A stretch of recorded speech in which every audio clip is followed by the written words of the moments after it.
Video को देखने से पहले लाइक करें, सब्सक्राइब करें एंड बेल आइकन पर क्लिक करें। Good morning, everybody. Welcome to the C classes. I am Prajapat. Today I am presenting in front of you again and again SQL. Otherwise, you will have failed in your other queries.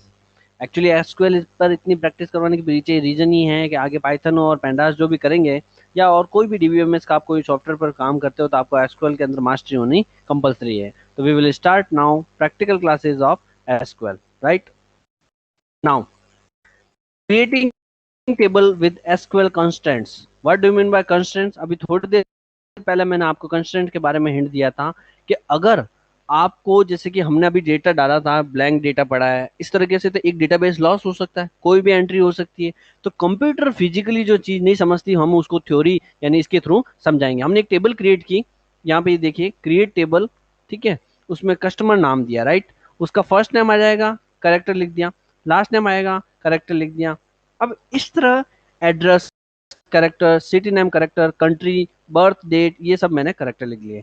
अब मैं क्या करूंगा, यहाँ पर जो first name है इसको मैं लिख दूंगा नॉट नल।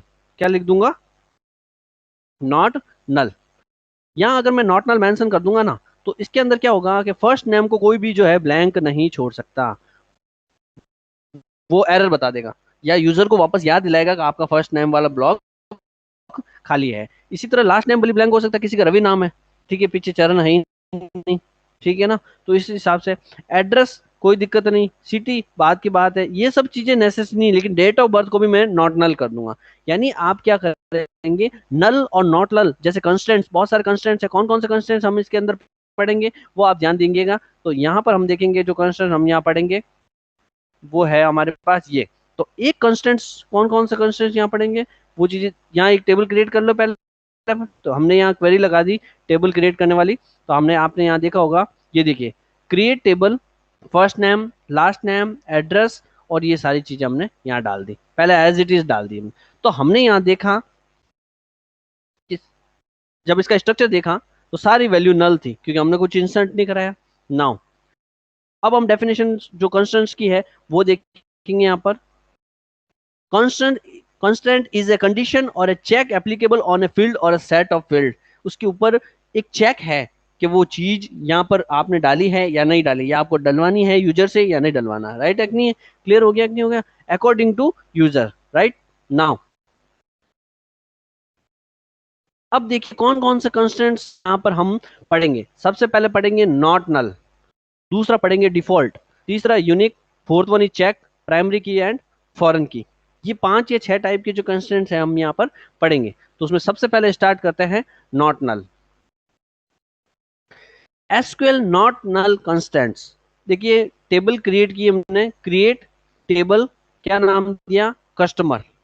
उसके अंदर मैंने लिखा S I D integer not null, यानी जो उसकी सीरियल आईडी है उस कस्टमर की वो नॉट नल, नल नहीं होनी चाहिए। फिर मैंने ले लिया लास्ट नेम और फिर ले लिया मैंने फर्स्ट नेम, ऐसे करके मैंने एक क्रिएट कर दी। क्लियर हो गया? नाउ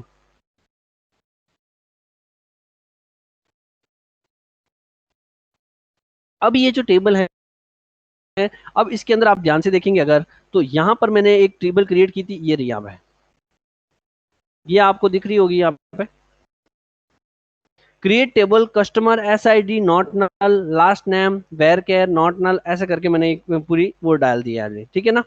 अब इसके अंदर मैं कुछ डेटा इंसर्ट करवा रहा हूँ। क्या करवा रहा हूँ? डेटा इंसर्ट करवा रहा हूँ। कैसे? पहले मैंने जब इसके अंदर डाला था इंसर्ट इनटू कस्टमर 2021, फिर मैंने ब्लैंक छोड़ दिया और फिर मैंने हर्ष डाला, तो इसने क्या बता दी? एरर बता दी। एरर क्यों बता दी? क्योंकि लास्ट नेम को मैंने क्या लिखा है? नॉट नल लिखा है। क्या लिखा है मैंने? Not null. ये चीज क्लियर हुई कि नहीं हुई? यानी उसको आप ब्लैंक नहीं छोड़ सकते। एक चीज मैंने क्या डाली कि 2021 डाली, 2 कॉमा लगा दिया और हर्ष लिख दिया और धोखा कर दिया, तो भी वो ब्लैंक ब्लैंक है। यानी उसको लेना है।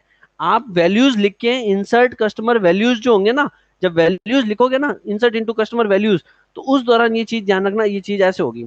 अब इंसर्ट इनटू कस्टमर वैल्यूज, मैंने क्या लिखा? प्रजापत लिखा और भरत लिखा। मैंने यहाँ पर जो स्टार्टिंग वाला जो था, अपना स्टार्टिंग वाला क्या ले रखा था? उसका एस आई डी ले रखा, और वो मैंने नॉट नल लिखा, वो तो होना ही चाहिए। तो इसने फिर एरर बता दी। बताई कि नहीं बताई? यहाँ पे ये चीजें क्लियर हो रही है कि नहीं हो रही है? ठीक है। अब मैंने यहाँ पर देखो फिर इंसर्ट इनटू कस्टमर वैल्यूज लिखी और भरत लिखा और बाकी वाला छोड़ दिया तो नहीं, यानी फाइनली किस पर एग्जीक्यूट होगा जब तीनों ही आएंगे, एक दो और तीन। तीसरे में मैंने नॉट नल लिखा नहीं तो वो आप भले ब्लैंक छोड़ोगे तो कोई इशू नहीं होगा, इसलिए। तो यहाँ आपने देखा होगा कि 2022 प्रजापत और भरत इसने ले लिया है। चीजें क्लियर हो गई? चीजें क्लियर हो गई। एक धोखा आप यूजर के साथ कर सकते हो, कब?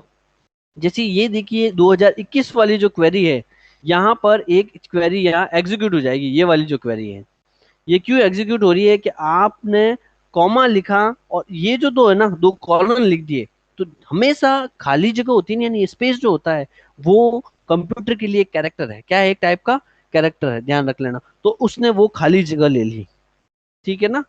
आप स्किप नहीं कर सकते उसको, उसमें कुछ ना कुछ लिखना है। अगर किसी ने नाम में DXYZ लिख दिया तो वो तो करेक्टर है, वो तो ले लेगा। क्लियर हो गया कि नहीं होगा? वो ये चेक नहीं करेगा कि ये नाम एग्जिस्ट कर रहा है कि नहीं कर रहा है। ये चीज ध्यान रखना ना। क्लियर हो गया कि नहीं हो गया?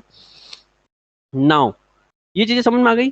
तो यानी हमने क्या किया, हमने यहाँ पर इसका ये चीज चेंज कर दी। अब जो हम चीज पढ़ रहे हैं आगे देखिएगा। अब हम जो पढ़ रहे हैं एसक्यूएल डिफॉल्ट। अब हम क्या कर रहे हैं, ध्यान से देखिएगा। हम क्या कर रहे हैं कि एक टेबल क्रिएट कर रहे हैं स्टूडेंट नाम की। क्या टेबल क्रिएट कर रहे हैं स्टूडेंट नाम की? जिसके अंदर स्टूडेंट आईडी क्या होगी, इंटीजर हो जाएगी, वो यूनिक होगी। देखो यूनिक ले हो प्राइमरी की ले हो, बात एक ही है, ध्यान रख लेना, ठीक है। और फिर लास्ट नेम वेर क्या डाल दिया, ठीक है। और वो क्या डाला, नॉट नल डाला। क्या डाला? Not null. और फर्स्ट नेम, ये यहाँ तक तो कॉमन है टेबल। चेंज क्या किया हमने, स्कोर इंटीजर डिफॉल्ट 80। आपके प्रैक्टिकल क्लासेस में नंबर डिफॉल्टली किस में से जाते हैं, 20 में से जाते ही जाते हैं, ठीक है ना। तो उसमें से हमने ये जो वैल्यू है, मान लो डिफॉल्ट 20 आनी चाहिए, ठीक है। देने कितने वो अलग चीज है, बाई डिफॉल्ट 20 लिखा हुआ आता है। तो हमने एक बार ये क्वेरी डाली और बाई डिफॉल्ट वो 20 आएगा। तो ये जो वैल्यू होगी उस कॉलम में 80 ऑटोमेटिक फिलअप भरा हुआ दिखेगा। 80 ऑटोमेटिक क्या दिखेगा, फिलअप दिखेगा। ये हो गई डिफॉल्ट कंस्ट्रेंट, ठीक है। चला गया। नाउ अगला कंस्ट्रेंट आता है आपके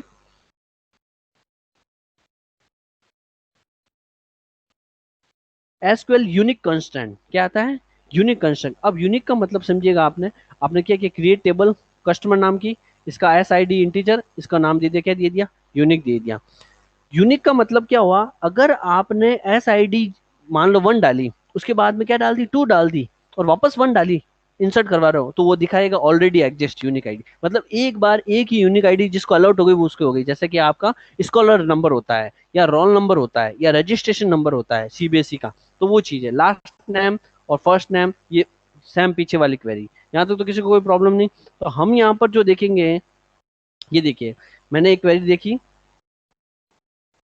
create table customer SID integer, फिर मैंने क्या लिखा यहाँ पर, यूनिक लिखा, और बाकी सारी वही है, लास्ट नेम और फर्स्ट नेम, इसमें कोई दिक्कत वाली बात नहीं। अब यहाँ देखिए, my SQL insert into customer.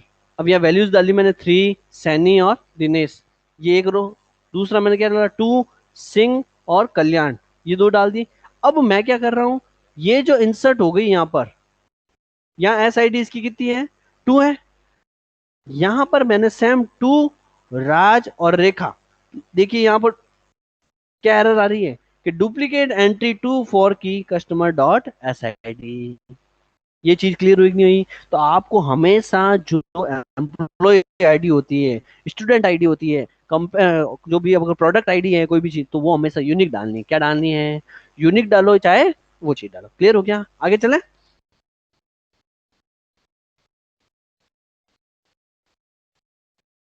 Next one देखिए, प्राइमरी की कंस्ट्रेंट क्या है।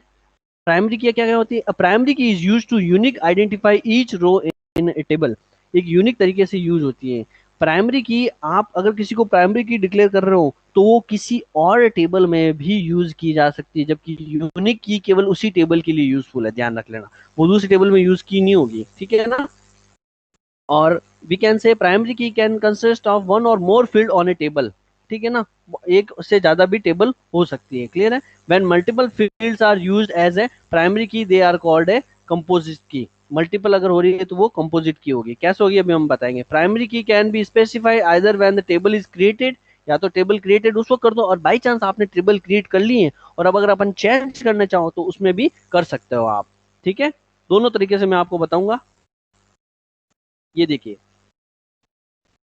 प्राइमरी की कंस्ट्रेंट, देखो create table customer S I D integer, कोई दिक्कत नहीं आता। तो फिर आता है नॉट नल, प्राइमरी की लास्ट नेम और वेर केयर फर्स्ट नेम, ये सब एज इट इज है, कोई दिक्कत नहीं। यानी मैंने केवल क्या यूज किया है, प्राइमरी की यूज की है। कहाँ यूज की है, जहां पर उसका लिख के। ये चीज क्लियर हो गई, कोई दिक्कत नहीं है।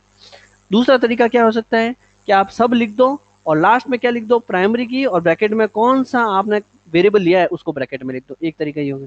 हाँ ये चीज बाई चांस शुरू में, दो तरीके हैं आपके पास। ठीक है, अब ये तो किसके बाद हुआ, जब आप टेबल क्रिएट कर रहे हो। अब मान लो क्रिएट कर लिया आपने टेबल और माइंड से स्लिप हो गया, 2 दिन बाद याद आया कि यार नहीं, या अब कई बार ऐसा लगता है इस फील्ड को प्राइमरी की होना चाहिए था, तो अब उसको जो ऑलरेडी क्रिएटेड है उस टेबल को हम प्राइमरी की कैसे बनाएंगे, वो चीज आप ध्यान रखेंगे।